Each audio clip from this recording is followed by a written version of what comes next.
All right. What's up, beautiful people? Always a pleasure to have you. Thanks for joining the Dope People Show.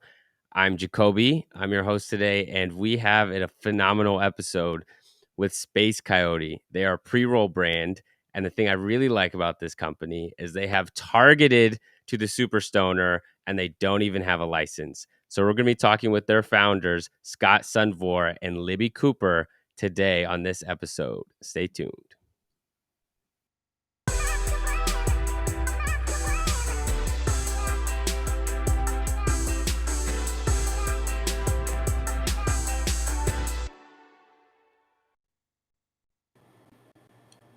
What up, Revel fam? We're back at it with the Dope People Show. Like and subscribe on all platforms if you don't like what we're talking about. I'm really excited for this episode, as Jacoby just previewed. It's a pretty unique origin story, super dope founders, and like you said, they have a unique way by which they get their products to the market. And I think it's something that a lot of people are going to appreciate and learn from. Yeah, man. I really want to talk about this because I want to show people the opportunities to own a cannabis company by really focusing on the brand, which requires some important things, understanding your audience, understanding how to reach them, and being pretty strategic on the business side. So let's bring them up here. What's up? Hi, everyone. Hey. Hi, Libby. What's up, Scott? Hi. Hello. Not much. Great to be here. It's a pleasure to have you guys. Where are you both physically located right now? Libby, why don't you tell us? Right now, we are both on the North Shore of Oahu, and I'm staring out my window looking at the ocean. Man, it sounds rough. Oh. Sounds rough to be a cannabis founder, huh? Uh-huh. So,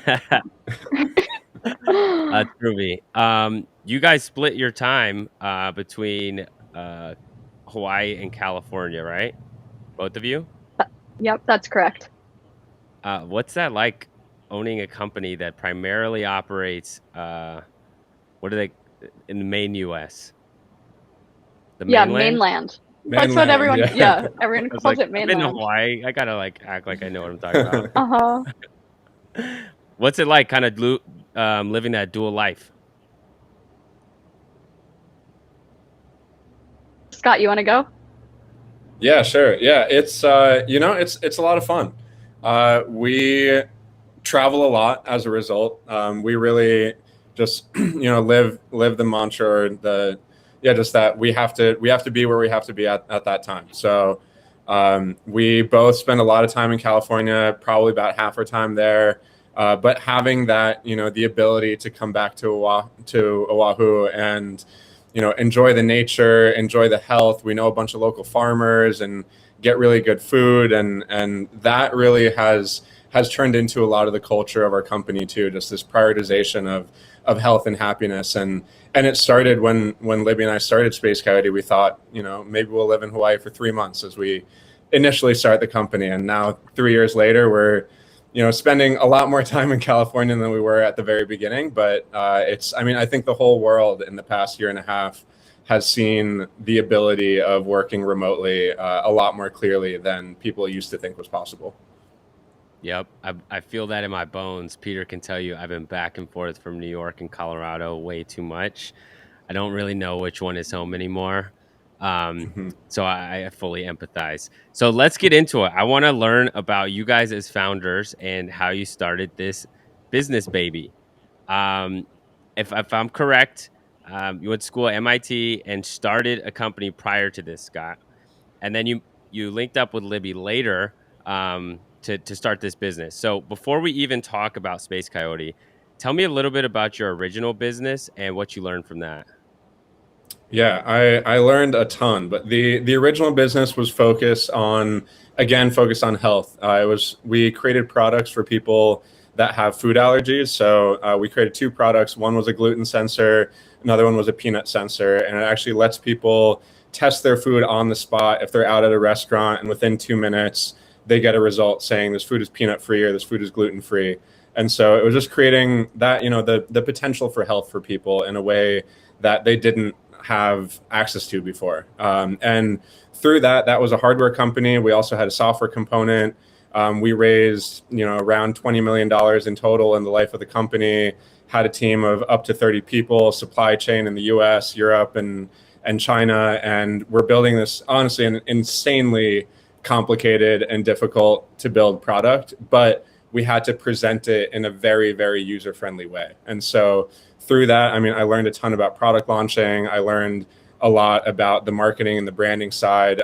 But I think a lot of the most valuable lessons I learned were on the supply chain and the manufacturing side, and how to take a team that, knows what they're good at, and then working with the experts in the different areas that they're experts at, and letting and trusting them to do that.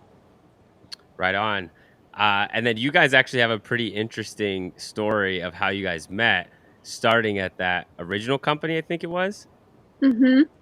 Yeah, that's right. I actually answered a Facebook ad to be consumer research for Scott's first company. So I have celiac disease, which is the OG gluten-free diet. So OG, I'm actually I'm so sensitive to gluten that I don't eat out at restaurants, and I don't eat at friends' houses because things like cross-contamination get me really, really sick. Think like, wow. You're traveling around Southeast Asia, you eat some street food, and boom, you're sick. Like, it's that level of, violent illness that happens to me. And so this Facebook ad sounded really appealing. Would you want to test your food for gluten if you could? And I was like, fuck yeah, I would. And I actually got through a couple of steps of surveys online, and it meant that I was going to be surveyed in person for this consumer research study. And that's how I met Scott. And I really wanted to actually work at his company because being gluten-free, helping other people that were gluten-free truly is a passion of mine. But he said that, he didn't want to be my boss. And if we ever did work together, we would need to be equal. So it took 5 years from that point for us to start Space Coyote, which was a good thing. Meanwhile, I was able to join the cannabis industry myself and get my feet wet in something that was another passion of mine, weed. So yeah, it all worked out. Right on. Very prescient, Scott. So it worked out, yeah. Yeah, tell me a little bit about what you were doing in the meantime, Libby. I know that you were at Eaze, and what I like about the experience you got there is you were able to really refine these brand building skills that you're now using today, but on someone else's dime. So I'm sure you had plenty of skills going in, but like you were able to leverage another company to build something, a really, really powerful skill for your future company. So tell me about like what a day in the life was like, what you were doing, and how that's helped you now.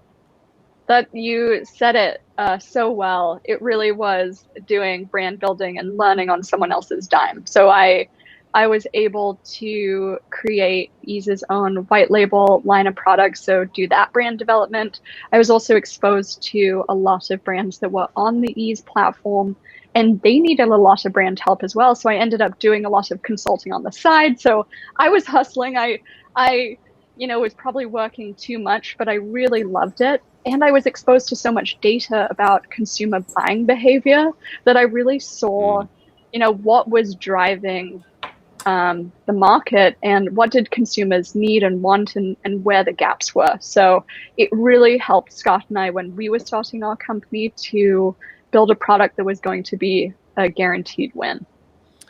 And what were some of those things that you learned in building brands in cannabis that were things you maybe didn't assume going in, or that kind of took some learning curve to understand? Well, it was the beginning of 2016, and vapes were all the rage. Think, the beginning of packs, those 510 thread CO2 cartridges, everybody was sucking on vapes.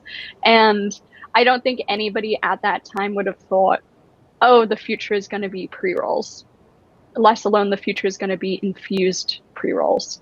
But I think a lot of time this happens with investors as well, that people will say things that they want to have happen. Investors will say things because they're investing in companies, or, you know, especially in weed, people will say like, beverages of the future because it will destigmatize cannabis. And the reality is that, you know, as much as everybody who's sort of like coming in from other industries wants us all to transition to weed 2.0, we're very much in weed 1.0, and we might never leave weed 1.0, where flower is always going to reign supreme. Pre-rolls are just a subset of flower, and people love potency. So that THC to price ratio has to be high THC to low price point, and then your product's going to sell really, really well. And as much as people want the low dose to be a thing in the future, you know, I'm just not so sure. Like, we're stoners. We all love weed. What does that mean? We love flour. We love smelling flour. We love grinding up flour. And so we started Space Coyote to create a pre-roll that didn't suck. Because what I was seeing from the data was there was a gap. You know, pre-rolls were on the up, but flour was so steady at this high ceiling that there was room for pre-rolls to grow, as long as there were really good ingredients in those pre-rolls. That's interesting. I'm just thinking about like my experience in 2016. I think I just moved to New York, and I seem to remember all of the licensees I consulted with. Pre-rolls are what you did with the bottom third of the plant. Like it was just like it was a means to get rid of the waste, the low selling stuff. And you guys actually kind of took the opposite approach and were like, bro, you're wasting the good stuff. Like that stuff up there is what people want. Yeah. People were literally at like manufacturing facilities, they would sweep the floor. It was like the trim that literally hit the ground, and that would become the pre-roll. And then in the infused category, they would then just coat those joints with distillate and roll them in keef on the outside and be like, boom, it's an infused joint. And I would buy those joints, and all that smoke would mostly go in my eyes because it wasn't going into the tube. It was burning on the outside. And you're just like crying in a group of people being like, I'm fine. But I'm really high. Like, I'm really high. But it had that like bravado of like, here I am with this intimidating looking infused joint.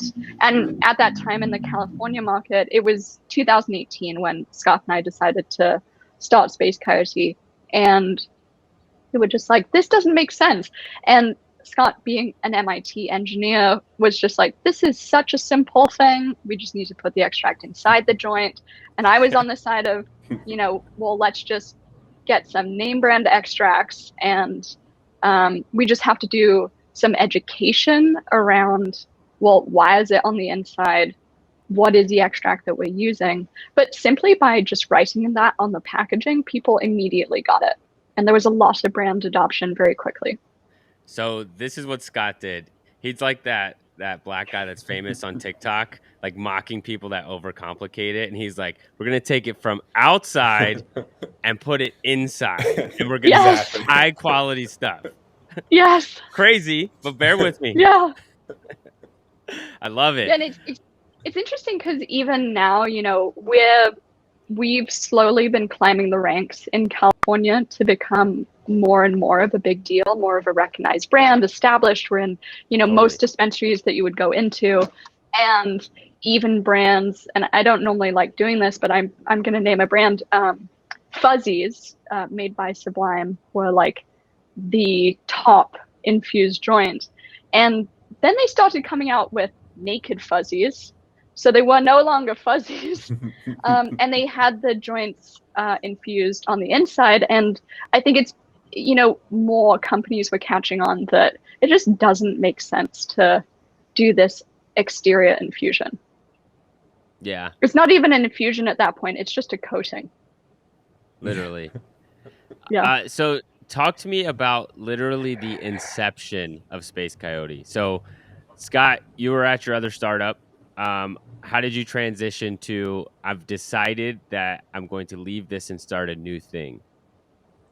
Yeah, so it was for a couple reasons. One was, watching Libby at Eaze and seeing the brands that she was building and just the level of potential and the level of hype. It's like there's only a certain amount of, once in a lifetime opportunities that you have with new industries. I think in our lifetime it's basically been, weed and crypto. And Yeah. I saw this happening. And I also social with media. You know what? I think social media also. A lot of people made a Yeah. lot of money in social I was media. thinking big data too, but all right, Yeah. we got it. Though. Oh, Maybe that's 4 or 5. yeah, boring big data. But that one's not sexy. Yeah. It's not at all. Yeah. But okay, so there's a few, but there's a couple that interested me. I saw None of them what get was you happening high. in cannabis. All right, just Exactly. want to make sure that's clear. Yeah. I had been, a big consumer of cannabis my entire life. I've also had my own personal health issues and gut issues. I used cannabis for that a lot to help myself. And with my last company, when my co-founder and I started that company, we had a conversation early on. I remember this vividly, and we said, you know what, like as a small company, there's not a lot of ways that we can compete, but one of the things that we can control is how hard we work. And so we are going to be the hardest working company. We're going to have the hardest working employees. And I prided myself on being the first person in the office in the morning and the last person to leave in the evening. And just built that culture, which I think is very common in Silicon Valley, of like working yourself to death. And that was literally the path that I was on. And I was, because of my gut issues and how much stress I was under and just how hard I was working, I got to a point where I was building this company to help people with issues like mine become healthy. And in the process, I was destroying my own health. And so I had to take a step back and just look at, Scott, what are you doing with yourself and your health, and how much more can you actually contribute to this company? And so as I did that, I decided to take a leave from that company initially. Libby and I started talking about ideas for what turned into Space Coyote, and it just felt like the right time to, take a step back, refocus on my health, focus on this new industry. And then also with that, one of the things that I'm really passionate about is how can you build a company that is really great for everyone involved, both the customers, but I think equally or even more more important is for the employees. And that's really what we've done with Space Coyote, is just created this company that is delivering incredible products, but also creates a really healthy environment for the people that are working there. And that's honestly one of the things that I'm the most proud of what we've done with Space Coyote. Yeah, I think your founder lifestyle influences the culture substantially, especially in the early stages of a startup. And I mean, we're talking to two people that split their time probably on the beaches of Hawaii and then in LA or California. So I fully believe that. What were some of the other ideas that you guys were playing with that didn't make the cut in that phase? Yeah, we actually were thinking of doing mints, more in that like 5 milligram lower dose world, not micro, but definitely lower. It was like an active product. I remember we had some samples. I remember popping one before like going out on the ski slopes in Tahoe, and like it was a great experience. It was kind of in that like, mid dose can still be active type of feel. Yeah, they were really good, but it wasn't going to be that guaranteed win that I'm talking about. We wanted a product that was going to sell at volume, have very easy brand adoption, be easy to sell into dispensaries. And I'm really glad that we didn't get into the edible space, because it has stayed such a small percentage of the overall cannabis market. And it's very crowded now. At least we weren't looking at gummies. That would have been everybody the ultimate uphill battle. Yeah. Yeah. Hey, maybe we'll bring back mints. Maybe we could make them look like little tabs of acid and like play on the psychedelic side of weed thing more. I mean, that is your thing. That is your shtick right there. I like it. Yes, it is. Yeah. I mean, that's not nearly as terrible as the what was it that we talked about, Peter? The Cannabumps. That's so bad. Weed. Yeah, they had the cocaine THC, the powdered form. Yeah. That felt with like So bad. no taste, but like an acid tab of like an edible. I probably Yeah. It makes for some photos being like, yeah. Yeah, it'd be fun. I've heard this story. I don't know if this is true or not, but that Lucky Strike cigarettes got their name because when they were first made, that one of the cigarettes per pack would be loaded with weed instead of tobacco. So it could be like that type of thing that, you know, you have a tin of a bunch of just like 5 milligram mints, but one of them has a hit of LSD in it. It's like Russian roulette. oh, Yeah. so Can't put that funny. on the legal market. Yeah. Yet. No. But there's a market for it, I'm sure. There was one time, this is such an aside, but I don't know if you've ever taken the acid that was dropped on Altoids, like those mints. And I was camping with some friends a few years ago, and we all took these Altoids, and we were just like, "Do you feel anything?" I think so. I'm not so sure. Like, do you feel anything? And it turned out that we just took normal Altoids. So funny. A real test of the placebo effect. Yes. I mean, going off of this idea of alternate products, what are your guys' favorite products in the space beyond your own, obviously? Ooh, I'm gonna have to think about that, Scott. You should go first. Yeah, honestly, it's kind of bad because I just really like our product so much that it's the vast majority of cannabis that I consume. We totally get high on our own supply. Like, yeah, totally. a lot. Yeah. And Yeah. even, I mean, we've released a flower line now that's, you know, really high quality flower, and it's really great quality stuff. But even that, my preference is still our infused joints. It's the Same. best product that I think I've tried on the market. But I do really like some tinctures for more on the health side. I've had some like CBN dominant tinctures, and Pop and Barkley makes some really good like 1-to-1 like THCA to CBD ones. So I like trying those different cannabinoids also, or different, you know, whether it's decarboxylated or not. I tried a Delta 8 dab once from Guild. That was pretty interesting. So I like, you know, just trying. I guess it's maybe like a little bit of the engineering mindset in my brain that like when I see something new, I'm like, ooh, I want to try that. Yeah. So, I really like having topicals on hand.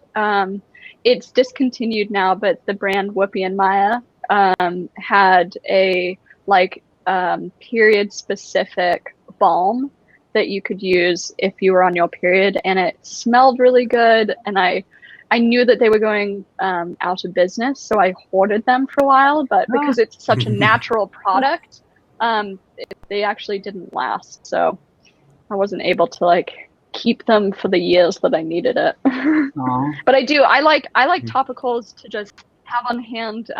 Scott and I live on a property that we've created called the Compound. So it's a communal living situation. And, you know, if anybody ever has like an ache or pain, they're always like, Libby, can I go in your medicine cabinet? And I always like hand them some sort of like relief balm.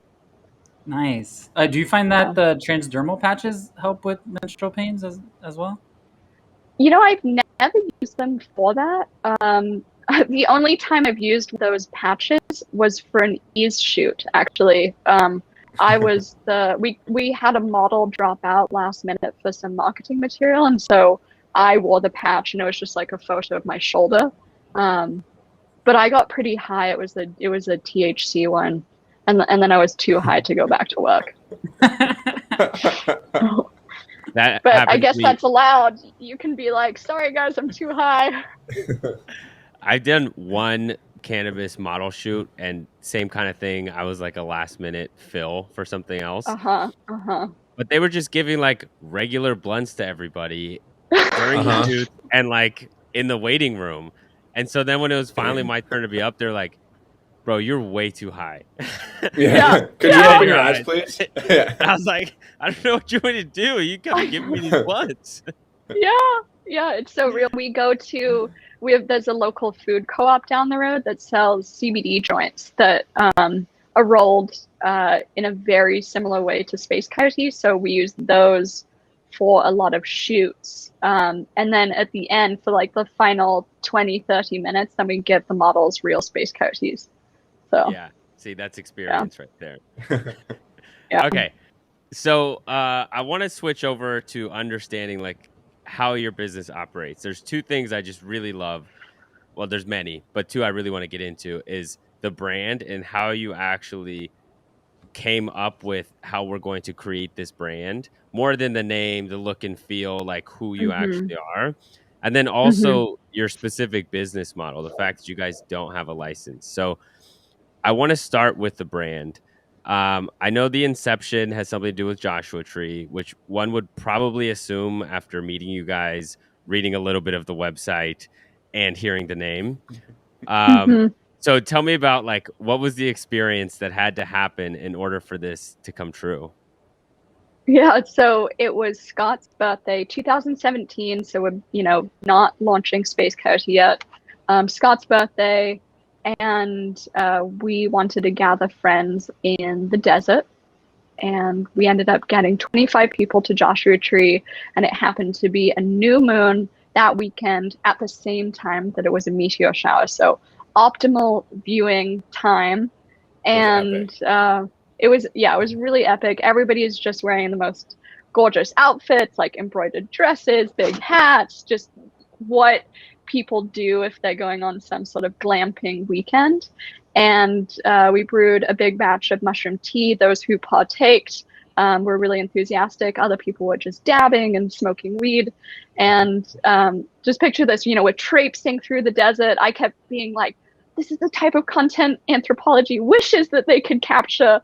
Though really, we probably looked like really goofy, but we ended up perching ourselves on some boulders. Coyotes are yipping in the distance, and it really felt like Earth was our spaceship. And we couldn't tell what was a shooting star from the meteor shower versus just the mushrooms, but we all became Space Coyotes in that moment. And so the name stuck, the ethos of that weekend stuck, but we didn't know we were going to be starting a company until the next year. So That's sort of a reverse engineering of how people normally come up with a brand. But yeah, well, I mean, I think it's to come up with a brand and a narrative if you're actually basically writing an ode to an experience or a place. yeah, I think that it speaks to one of the things that I'm picking up off your brand is like the authenticity, right? Yeah. Like that came through a very genuine and real scenario in your life that resonates with the brand that you are creating. And the authenticity is important. They know you're not like suits that live in, downtown Manhattan making this brand. Like people are like, no, these people really live like this. This is really Yeah. who they are. Yeah. And we didn't, I mean, same sort of thread, we didn't hire a creative agency and we didn't sit in a room and workshop something on some whiteboards. This was just like, oh, this happened. Like, can you proofread this? So true, but you also like are good at this. So if you're not good at this, it's okay She's to be very in a good at white this. room. Yeah. Like Yeah. there's a bunch of us rookies out here trying to build brands. So like, well, even if you're a rookie trying to build a brand, I think a lot of people, and I give this advice a fair amount to my friends who, need design help or want even just something as simple as a logo made. You have to go into it with really knowing what you want. And I think places like Pinterest can be dangerous because you can go on Pinterest and search something and it sort of algorithmically channels you down this funnel and you like everything that you're seeing and you're like, ooh, that's good, that's good, that's good. But you've ended up at a final point that is not really what you want. And people might never realize that. But I do see a lot of entrepreneurs almost settling for branding just because they have to name it something. I hear that a lot. It's like, why did you name it? Well, I had to name it something. So I encourage everybody, even if you're a rookie at branding or design to just sit down with no external inspiration and just really try and tap into like what you can see in your brain. So I want to understand, like, what are the kind of like brand pillars or like the elements that are just essential to who you guys are as a brand, and how did you come up with those? Your answer cannot be mushrooms. The answer is not mushrooms. Well, our brand voice is your optimistic friend that's always daydreaming. So if you think of that, you know, we're very much like positive, very aspirational. We want to just show people that if you have a dream, you can achieve it. You just have to reach out and grab it. That your reality is truly shaped by yourself, and you are your own limiting factor. And you know, we sort of try and say that without being too obvious about it. You know, we have also coined what a space coyote is. It's just someone who's being uniquely themselves. And you can see a space coyote in a crowd. You know, it's that person who gets off the airplane and you're like, damn, they're cool. And it's not that they're fitting into a certain style, but they are just a space coyote, just truly being themselves. Yeah, and they're not trying to be cool. It's like they're cool because they're them. Yeah. Have you ever seen that person on the airplane and then said, "Hey, you're a space coyote," and they're like, "What?" Or did they thank you? Like, have you ever named somebody that to their face?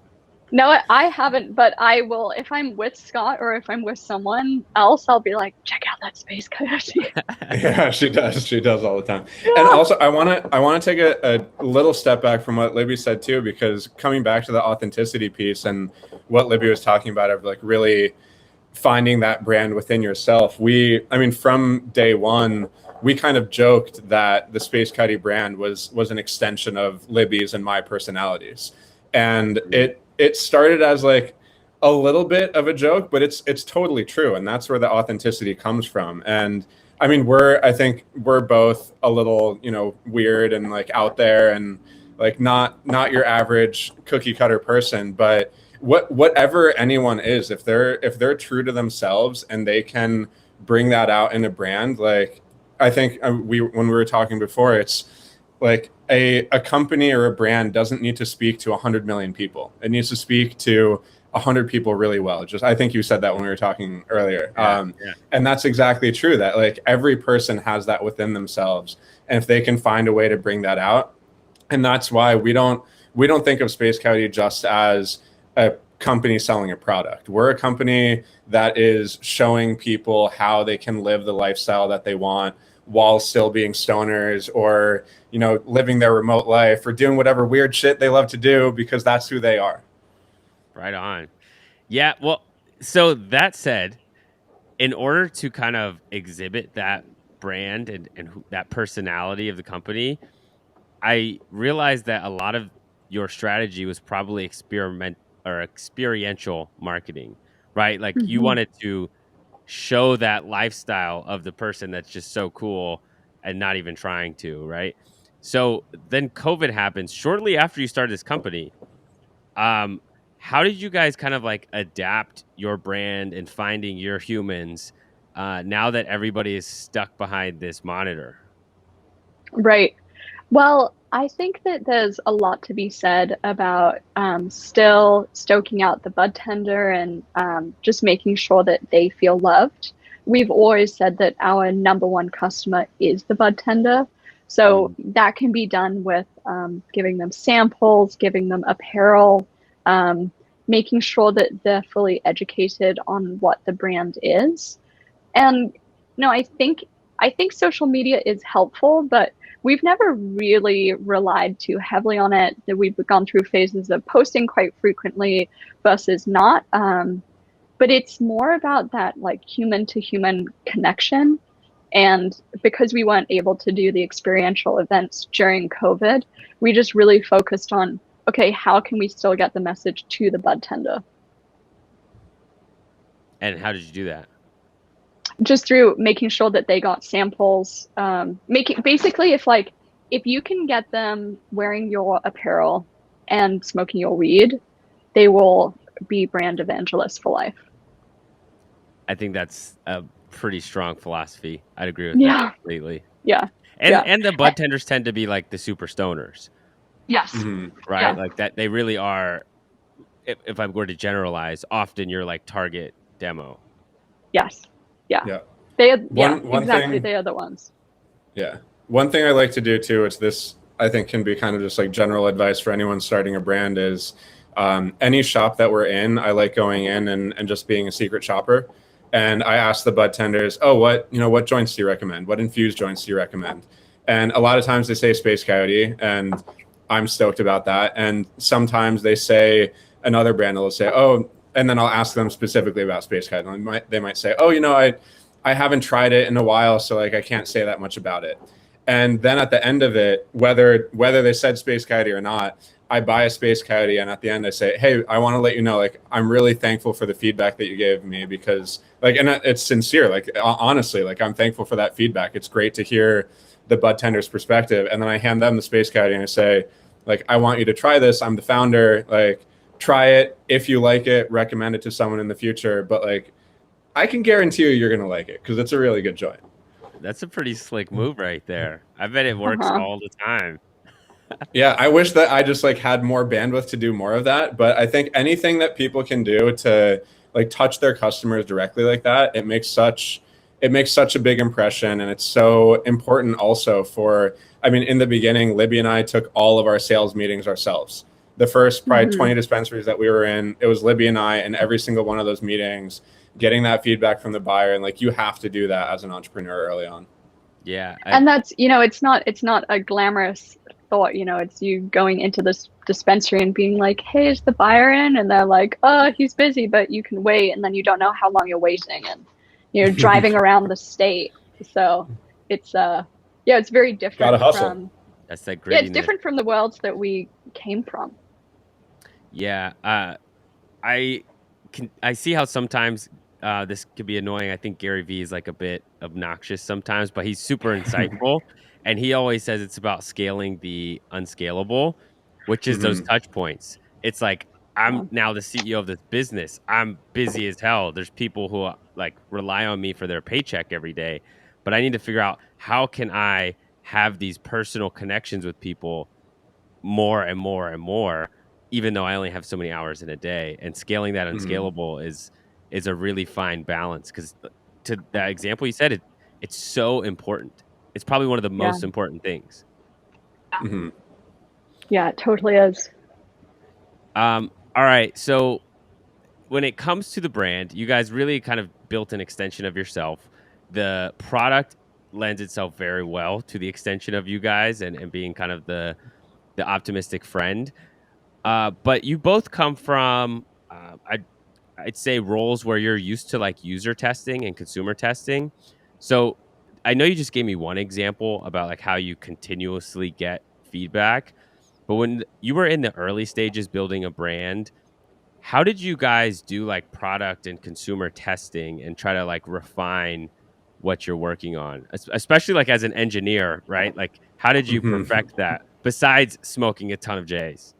Yeah, honestly, that was a big part of it. And I would say that, our friends were very happy that they were friends with us, because they got a lot of samples to try and a lot of feedback to give to us. But really, I mean, the good thing with the Space Coyote products was that it came from something that we were already doing. So we were already like, I loved rolling joints and putting like a little snake of hash in there, putting some extracts in there. And so we were doing a lot of that ourselves to begin with, but the manufacturing process itself is really important too. And I just had a recent experience where we're launching a new product line now called the Sativa Preservation Society, and with that, we're working with a group that we've been working with for quite a while, but this is the first time they're actually manufacturing the joints with us. And so I went there, and I actually brought my head of sales also, because he has a lot of good product quality experience. And we were on the manufacturing line with them for an entire day, and they would make a batch of joints and we would test them out and said, no, it's not tight enough in the tip, and it's, like too tight in this place. Like, let's make another batch. And they did it again and again and again and again and again until we got it perfect. And that's what it takes. Like, you have to do that work. And I mean, in terms of like the product itself, yeah, I mean, honestly, it is a lot of testing by Libby and I. Like, we smoke almost every single batch that we make. Every batch that we create, we make sure to save a box so that our team can test them and make sure that, you know, if there are any quality issues, we're spotting them really early. But it's like, you really have to care about your product. And that's one of the reasons why, you know, a lot of like more OGs in the industry talk about, you know, all these chads that are coming in and like all these people, these suits that don't even smoke weed. They might be a whiskey drinker, a cigar smoker, whatever. And I agree with them, but for a different reason. And that reason is, if you're not your own first customer and your own last customer, like, why are you building that product? Mm-hmm. Right on. All right, I want to switch over to the business model. Okay, so you guys have identified the brand, you've come up with the product, right? So now you're bringing that stuff to life. You've worked on the manufacturing process, which I guess will kind of go parallel to the business model here. But you guys don't actually own a license, right? So most of your headcount, I'm guessing, is like marketing and sales, right? And then, you know, normal positions that are in every business. So talk to me about, like, why didn't you guys go get a license? And some of the pros and cons of like how you chose to run your company. Yeah. This was, I would say, the initial reason was primarily because of our past experience. So myself, coming from the hardware industry, nobody does their own manufacturing in hardware. Everyone uses an outsourced contract manufacturer. They have their own team internally that, you know, maybe makes the brand. A lot of companies even outsource the brand work, like we talked about earlier. But in more developed industries, and you see this in consumer electronics or CPG or a bunch of other industries, the majority of companies are focusing just on what they're an expert on and then outsourcing the rest of it. And so I had that experience. Libby, coming from Eaze, had the experience of building multiple brands that were done in a similar way. They created the brand and they sold the brand on the Eaze platform, but they worked with someone else to do the other pieces of it. And so with that past experience, and when we were starting Space Coyote, it didn't make sense to us to start a cultivation operation or a manufacturing operation, because we're not experts in that. And that's just not where we're going to have a strategic advantage. And so we wanted to focus on what we are really good at, which Libby is incredible on the branding side. We're both good at marketing. We understand the operations. I can understand and set up a supply chain probably more easily than most people in cannabis. And so we focus on those things. And as you said, it's enabled us to be extremely lean. We're actually a full-time team of only 4 people. And we've built the brand to the point that it is with, we had a couple more employees at one point, but, you know, on average 4 to 5 people in our company. And we've been able to stay really lean and just really focused as a result of that. I didn't realize you guys were kicking this much ass with only 4 people. That's extremely impressive. But it speaks to... But that's also... Yeah. Go, Libby. I was just going to say that what's interesting, especially coming from Silicon Valley, and I grew up in Silicon Valley, I think there's so much like kudos given to people who grow their company to, you know, 1,000 employees or even just to 200 employees. And there's a lot of,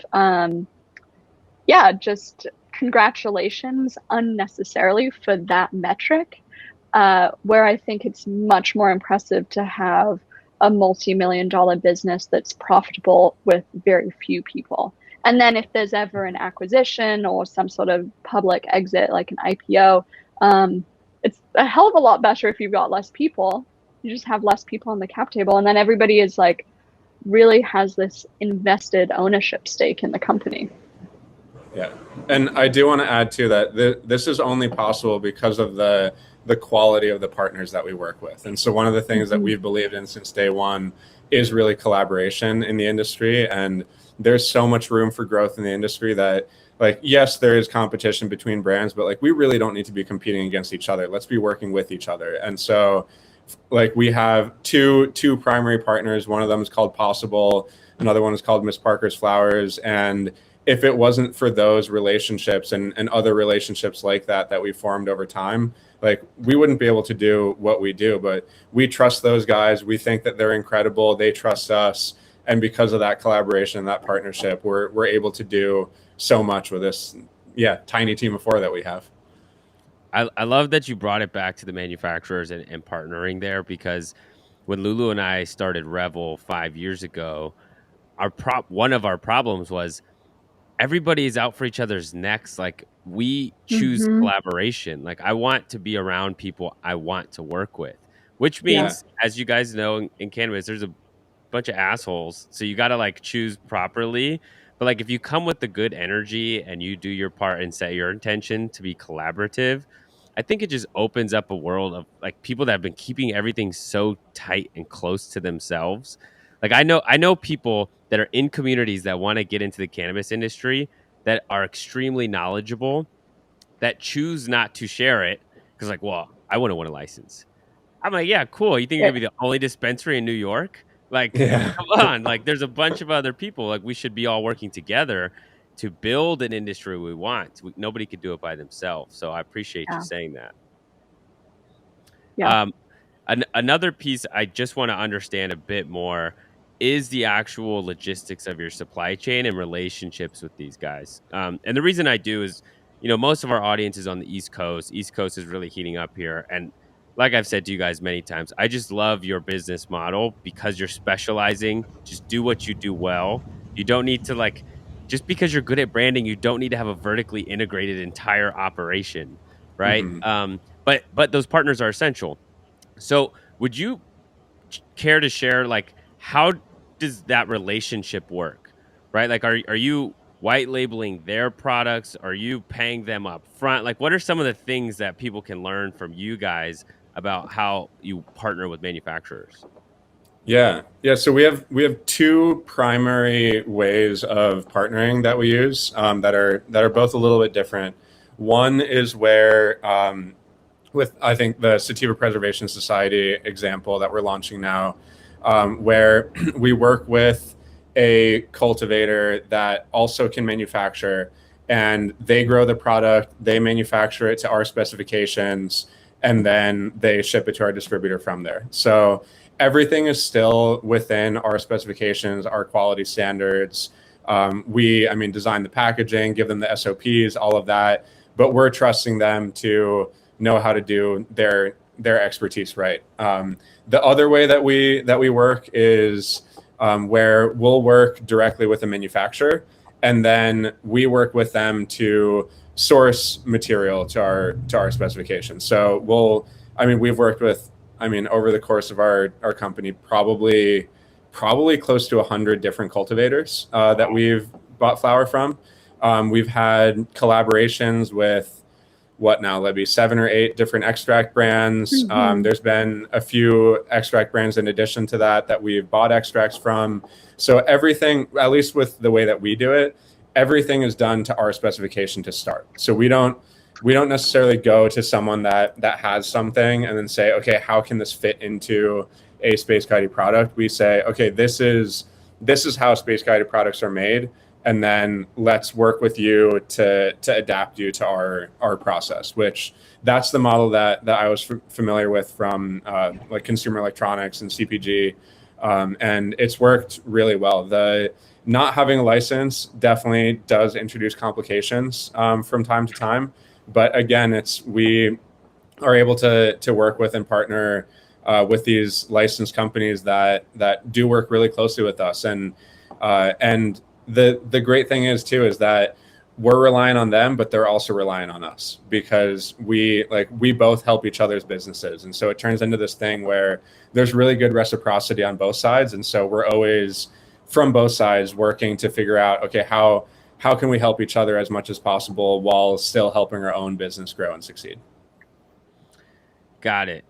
So, in that first model where you're coming with the specs of what you want, right? Let's just say, like, here, I want this. I'm going to oversimplify this. So bear with me here. I want this joint with these extracts this way. The quality of the flower has to be X, Y, and Z, and the final packaging and product needs to be like this.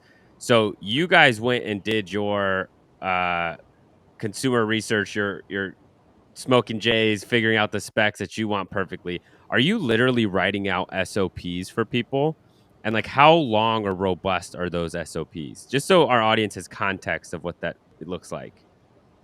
Yeah, we are literally writing out SOPs. I would say each of our SOPs is maybe, I don't know, 2 pages long, and we have SOPs for the manufacturing, for how, I mean, even down to like if we have a joint tube, how to apply the sticker to the tube, where to place it, how much it can be, shifted in one direction. For the joints, it's like, okay, if we're making a 1 gram joint, you have to weigh every joint, and it always has to be at least 1 gram, but it can't be more than 1.05 grams. Like to that level of detail. Like it's literally, it should be like a recipe that people can follow perfectly and not have any questions on.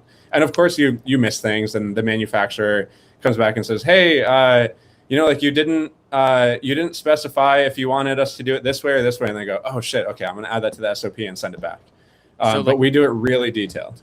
How long, first of all, how long does it take you to write these all out, like in total? And do you do this before you go make a pitch to a manufacturer? Do you get a tentative deal in and then send the SOPs? Like, where in the process do you do this as well? Yeah, I recommend doing it at the beginning, having it in hand to start. The other thing with manufacturers is that everyone has different equipment and everyone has a different process. Mm-hmm. So if we make our standard SOP, so I think grinding the weed is a good example. So the weed grinding process that our 2 primary manufacturers have right now is completely different. And so I had like our standard SOP, and then based on the one manufacturer, I had to modify it for the equipment that they had. For the other manufacturer, had to modify it for that.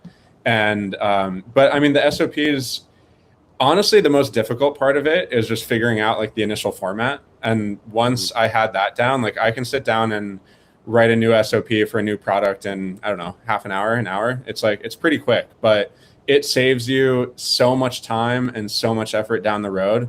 And the other piece that's really, really important that a lot of people overlook is adding quality checks to those SOPs. And then actually ensuring that the manufacturer follows the quality checks, because we had an issue where we had quality checks in our SOP, but I just, assumed that they were following the quality checks, found out later they were not. And we got a couple batches of joints that were absolute shit. We had to pull them back off the shelves, fix them. And, that can happen to anyone. But the tighter control that you have and the better of a relationship that you have. And like, I really believe in, it's important to go to your manufacturer on a regular basis, actually be there in person with them, like observe the manufacturing line. All of those things are like, this is, even though it's weed, like you are building a product, and it is your responsibility as a business owner or as the director of operations or director of quality to be there and make sure that stuff is done right. And how do you have that conversation with the manufacturer when you notice that something isn't happening right? It can be. It depends on the partner. There's one manufacturer that we had to cut our relationship with because when we did bring issues, they just got really defensive and they wouldn't address the issue. And for us, like we're not bringing an issue to like try to knock you down. We're bringing an issue because we want our products made really well, and the manufacturer's name is on the packaging too. Like at least in California, the BCC regulations, it has to have the manufacturer's name on there. So like this is about both of our reputation, but we do it from like, there's in the life of Space Coyote, I can only remember 2 times where I had to like get angry or raise my voice with the manufacturer. And I actually, I think most people that know me say that I'm like very stoic, very even tempered. Other people are not like that, but I really see using aggression or like anger like that as a tool. That's a tool that you can use that shouldn't be used often.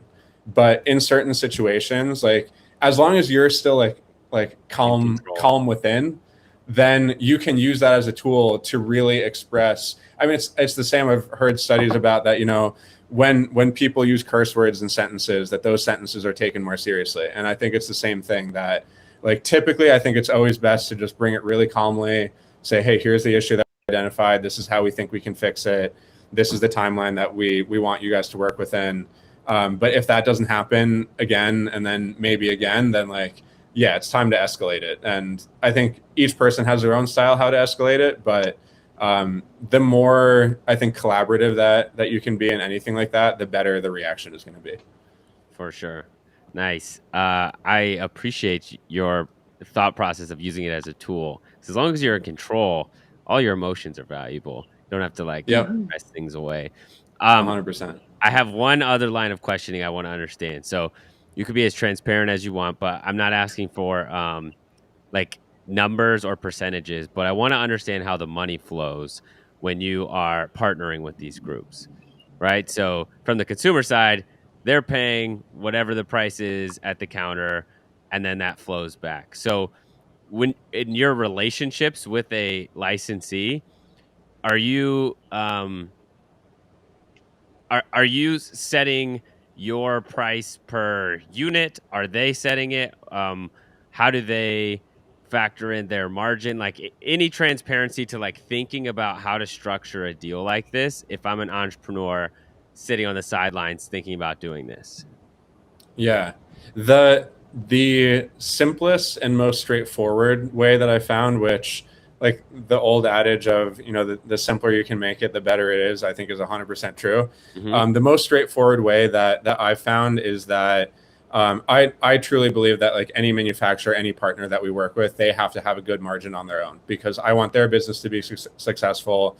I also have to have a good margin for my business to be successful, but I'm not trying to beat people up on margins. So we basically just structure it as they have their manufacturing fee, and that takes into account everything from their side. So if it's raw materials included in that, if it's labor, if it's a fee for being on their license, like we put all of that in the manufacturing fee, and then we have our price that we sell to a dispensary at. Mm-hmm. And of course the distributor has their rate. If you have a sales team, there's a fee for that. Like there's fees everywhere. People think that cannabis is this green rush. It's a fucking tough business. And there's Uncle Sam. There's a lot of taxes. 280E is a real thing. And yeah, it's definitely not as easy to make money in legal cannabis as I think people think there is. Absolutely. But yeah, then when we, so again, in the simpler version of things, when we then get paid for the product that was sold, the money has to flow through to the license holder first. So the license holder gets the cash through to them, and then they pay us out the remainder, which is for us, it's a royalty, because we're legally and technically we're purely a marketing and branding company. So we get paid a royalty for the use of that. They get their fee. The math is really simple. You don't need to do anything funky, but it's just, and then we can do a really easy cost of goods calculation, because we have the cost of the raw materials and the manufacturing fee and the distribution fee. But that is the simplest way, and the way that I would recommend. We have done it in more complicated ways too, but honestly, it's not even worth it to go over that, because I think people should really be pushing for that method that I just talked about, which I really do believe is in everyone's favor, because when we're working with a manufacturer, it's in their best interest for us to sell as much product as possible, and for all of us to get paid at the same time. So that type of structure has worked really well for us. Right on. I think you accidentally threw another gem in there, is that one critical part legally is that you guys are a branding and marketing company, and you get paid royalties for that work in your relationships. And I think if your lawyer doesn't know that, and this is the type of business you want to start, you should get a different lawyer, because that sounds pretty important. Yes. Right on. Well, cool, guys. I've really enjoyed hearing about your business, like hearing about the inception, the branding, and then some of the intricacies of the supply chain. So I appreciate you guys bringing both of your expertise in today. It was really, really dope to have you guys on the show. Thank you so much. It was fun. Yeah. Yeah, this was great. One more question for you guys before you go. Where can we find you? Tell me the @handles so everybody can get engaged. So you can find Space Coyote at Space Coyote Official on Instagram. We have a TikTok, the Space Coyote. We're also on Facebook, where Scott and I do a live stream every week, though. Scott, we need to get back on that because we've taken a month off. That is, skipped a few weeks. Space Coyote. You can just search Space Coyote. And you can find each of us. I'm at Libby Cooper, and he is at Scott Sundvor. You're on it. And then also we have a website, spacecoyote.org. And launching probably by the time this goes live, you can actually go to buy.spacecoyote.org. And if you're in California, you can buy our products online. You can buy weed online now, people. Hey. And it's delivered right to you. Right on. Exciting, guys. I'm excited for you guys and your growth. I'm excited to connect with you guys in the future and just see how the Space Coyotes are taking off. I know our other co-host Lulu couldn't join today because she's on vacation, but she's going to be at Hall of Flowers. So I hope you guys can connect out there. Other than that, Peter, am I missing anything? No, everything's set. So lots of insight. It's definitely business model for anything like you guys. I don't know how many people exist like you guys either. I think a lot of zero. The answer is zero. The answer is zero. So Thank you. Yeah, a lot of value for our audience, and we appreciate you so much. Great. Thank you so much. All right, guys. Yeah, really appreciate it. Appreciate you. Peace. Bye. Peace.